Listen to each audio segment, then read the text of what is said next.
penciptaan manusia melalui 7 fase. Jamaah pasti sudah sangat sering mendengar bahwa manusia itu tercipta dari tanah. Tapi tahukah kita, ternyata manusia itu tercipta dari 7 fase. Menurut buku Pintar Sains dalam Al-Quran, karangan Dr. Nadia, apa aja itu? Fase pertama, manusia diciptakan dari saripati tanah atau dari tanah. Hal ini seperti yang dikatakan Allah dalam Al-Quran surah Al-Mu'minun ayat 12. Dan sesungguhnya kami telah menciptakan manusia dari suatu saripati tanah. Fase kedua, dari nutfah atau mani.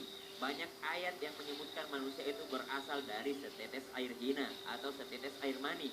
Salah satunya dalam surah Al-Qiyamah ayat 37 yang berbunyi, bukankah dia dulu setetes mani yang ditumpahkan ke dalam rahim? Maka janganlah sekali-sekali berlaku sombong, karena kalian adalah dari setetes air hina. Begitu kiranya. Fase yang ketiga, alaqah. Fase alaqah adalah fase pembentukan organ tubuh. Fase ini adalah fase persiapan untuk membentuk atau menggambar organ-organ janin dan berlangsung selama kurang lebih 40 hari. Fase keempat, mudghah atau segumpal daging. Fase ini merupakan kelanjutan dari fase alaqah atau pembentukan organ tubuh. Fase ini berlangsung dari hari ke-81 sampai ke hari 120. Masya Allah.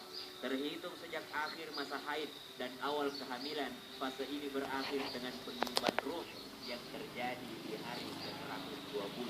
Fase kelima, fase pembentukan tulang. Allah Subhanahu wa taala berfirman kembali dalam surah Al-Mu'minun ayat 14. Kemudian dari air mani itu kami jadikan segumpal darah. Dari segumpal darah itu kami jadikan segumpal daging. Dari segumpal daging itu kami jadikan tulang belulang. Maka pada awal minggu ke-7 atau setelah 42 minggu, rupa manusia telah tampak. Di akhir minggu ke-8, tulang rawan itu telah berubah menjadi tulang organ tubuh bagian atas yang sempurna. Kembali kita mengucapkan sama-sama, Masya Allah. Fase ke-6, fase perbentukan daging. Fase ini ditandai dengan menebarnya otot-otot di sekitar tulang. Dan fase yang terakhir, fase pembentukan manusia. Di fase inilah proses-proses penting terjadi.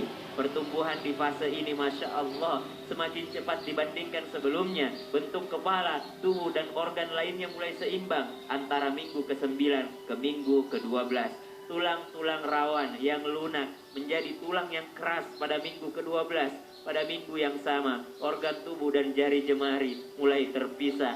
Lihat bagaimana Allah Subhanahu wa taala menggambarkan secara detail di dalam Al-Quran, yang mana Al-Quran ini turun di mana pada masa itu orang membaca saja susah.